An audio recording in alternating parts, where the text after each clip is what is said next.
दोस्तों PF members को transfer के अंदर एक बहुत बड़ी प्रॉब्लम आ रही है।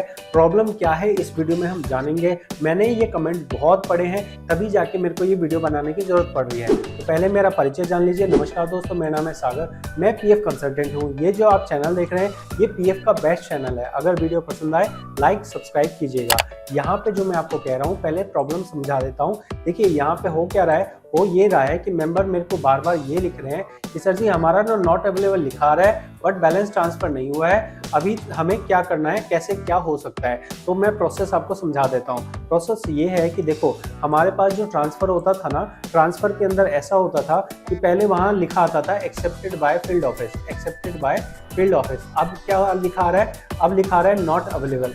मैंने वीडियो में बताया कि भाई साहब नॉट अवेलेबल लिखा है तो इसका मतलब समझ लेना कि आपका ट्रांसफर हो गया। ठीक है, अब क्या होगा, अब ये होगा कि भाई साहब अगर नॉट अवेलेबल लिखा आ गया, अब मेंबर जाएगा, दौड़ा दौड़ा जाएगा, पीएफ पासबुक खोलेगा।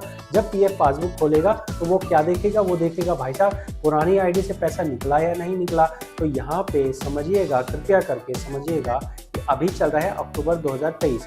अक्टूबर 2023 लगभग पूरा महीना बीत चुका है। ये वेबसाइट में प्रॉब्लम चल रही है। प्रॉब्लम क्या है, प्रॉब्लम ये है चाहे आपका फॉर्म पास हो जाए, चाहे आपका फॉर्म रिजेक्ट हो जाए, चाहे आपका कंट्रीब्यूशन जमा हो जाए, चाहे आपका कंट्रीब्यूशन ना जमा हो, ये पीएफ पासबुक में कोई सा भी अपडेट नहीं हो रहा है। मतलब एंट्री अगर हो भी गई तो भी आपको यहाँ शो नहीं होगा, यहाँ अपडेट नहीं हो रहा है। तो किसी भाई का अगर ट्रांसफ़र हो गया, नॉट अवेलेबल आ गया, तो तरीका ये है कि वहाँ पे एक जगह से पैसा उठ के दूसरे जगह आ जाएगा। कैसे आ जाएगा दिखाओ भाई, हमें तो देख के समझ आएगा ज़्यादा, मैं आपको निश्चित तौर पे दिखा के समझाऊंगा।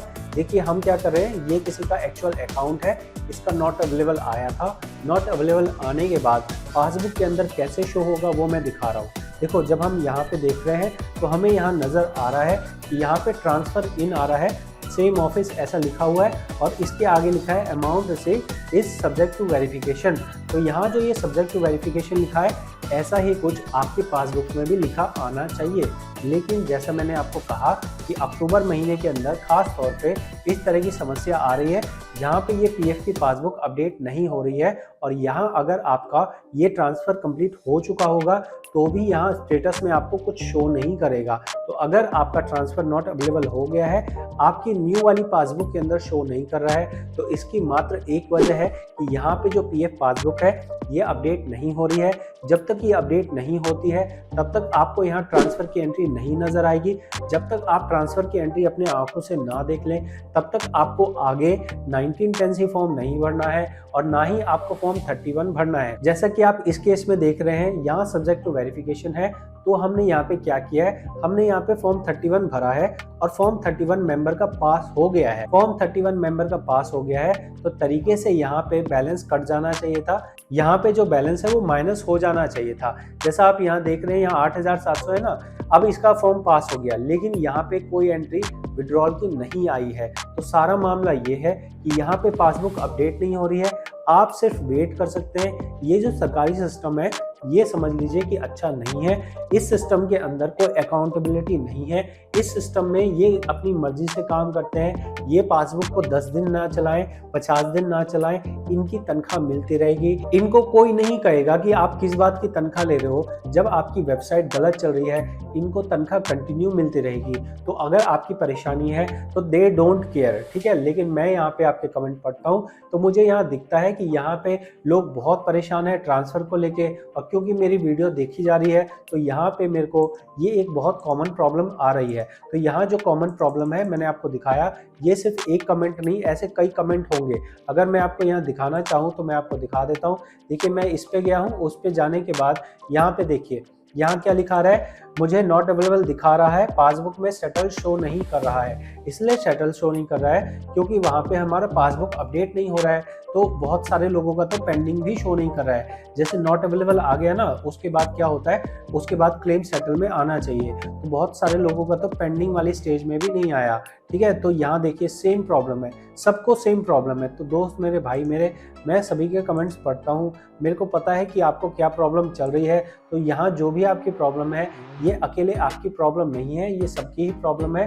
यहाँ आप देख सकते हैं, यहाँ क्या लिखा हुआ है, यहाँ लिखा है yes I am getting not available but passbook there is neither approve nor pending claim. तो मैंने आपको क्या कहा, मैंने झूठ तो नहीं कहा, मैंने कहा कि कुछ लोगों को तो पेंडिंग में शो कर रहा है और कुछ लोगों का तो पेंडिंग में शो भी नहीं कर रहा है। वो इसलिए शो नहीं कर रहा है क्योंकि भाई साहब 1 महीने से पासबुक अपडेट ही नहीं हुई, तो वो पेंडिंग में आएगा कैसे? पेंडिंग में आने के लिए पासबुक अपडेट तो होनी चाहिए। कैसे देखेंगे? यहाँ देखो, पासबुक पे आए, क्लेम पे आए, क्लेम पे आके देखो, जैसे इसका देखो यहाँ पे क्या आ रहा है, यहाँ पे पेंडिंग वाला आ रहा है ना। ये पेंडिंग क्यों आ रहा है? ये इलनेस का पेंडिंग आ रहा है। ऐसे ही तरीके से जब आपका यहाँ ट्रांसफर फॉर्म भरा गया था तो ट्रांसफर फॉर्म यहाँ पेंडिंग में आना चाहिए, ठीक है, पेंडिंग में आना चाहिए। और जब सेटल हो जाए तो यहाँ से पेंडिंग वाले से 0 हो जाए और सेटल वाले के अंदर वो आ जाए। तरीका ये है। लेकिन हो क्या रहा है, क्योंकि ये वेबसाइट इतनी महान है, क्योंकि ये संस्था भी इतनी महान है कि यहाँ पे ये अपडेट करने का कष्ट नहीं कर रहे हैं। 1-2 दिन से नहीं, पूरे 1 महीने से। तो 1 महीने से ये जो खराबी चल रही है, इसी की वजह से आप अपना ट्रांसफर कंप्लीट नहीं देख पा रहे हैं। मेरे से जितना होता है मैं कमेंट का रिप्लाई देता हूँ, लेकिन यहाँ पे एक वीडियो बना के देना उचित है। यहाँ पे आप मान के चलिए कि अभी हमारी जो तारीख है लगभग आज 26 अक्टूबर है, तो आप 10-15 दिन का और मान लीजिए। हो सकता है भाई 10-15 दिन के अंदर ये जग जाएं और इस पासबुक को अपडेट कर दें। जब यहाँ पे आपकी पासबुक अपडेट हो जाए उसके बाद आप ध्यान दीजिएगा कि जो आपकी लेटेस्ट पासबुक है उसके अंदर आपकी एंट्री आ जानी चाहिए। आपकी जो नई वाली कंपनी होगी ना उसमें आपको एंट्री शो होनी चाहिए। जब आपको शो होगी तो इस तरह से कुछ दिखेगा, transfer in same PF office, ठीक है, और लिखा होगा सब्जेक्ट टू वेरिफिकेशन। ध्यान दीजिएगा, जब तक सब्जेक्ट टू वेरिफिकेशन लिखा है तब तक वो ट्रांसफर कंप्लीट नहीं हुआ है। आपको इस सब्जेक्ट टू वेरिफिकेशन हटने का वेट करना है, उसके बाद ही आपको अपना 19 या फिर फॉर्म 31 भरना है।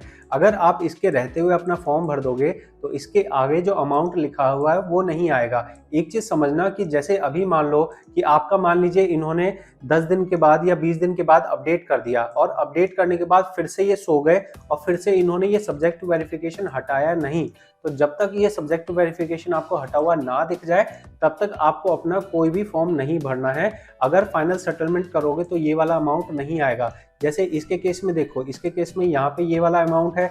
अगर मान लीजिए कि अगर आज के टाइम पे ये अप्लाई करते हैं एडवांस के लिए तो इनको सिर्फ इसको हटा के जो पैसे हैं वही एडवांस के तौर पे मिलेंगे। तो सारी कहानी ये है कि अभी पासबुक की वेबसाइट जिस तरह से चल रही है, मुझे बहुत कम उम्मीद है कि ये जल्दी आपको सॉल्यूशन मिलने वाला है। तो अगर आपको अर्जेंसी हो तो आप पीएफ ऑफिस जाके पर्सनली विजिट करके वहां पे पता कर सकते हैं कि सर ये सब्जेक्ट टू वेरिफिकेशन आ रहा है, इसको आप कब तक कर देंगे। और अगर आपको पीएफ ऑफिस जाने में अक्षम हो तो आप ऑनलाइन कंप्लेन लगा सकते हैं। ऑनलाइन कंप्लेन में चांसेस बहुत कम होते हैं, लेकिन तरीका यही है कि आप यहाँ से डाउनलोड एज पीडीएफ कर लीजिए और डाउनलोड एज पीडीएफ करने के बाद कुछ इस तरह से पीडीएफ बन जाएगा और उसके बाद आपको यहाँ कुछ सब्जेक्ट टू वेरिफिकेशन दिखेगा। इस सब्जेक्ट टू वेरिफिकेशन हटाने के बाद ही आप अपना फाइनल सेटलमेंट हो या फिर पीएफ एडवांस हो वो काम कर सकते हैं।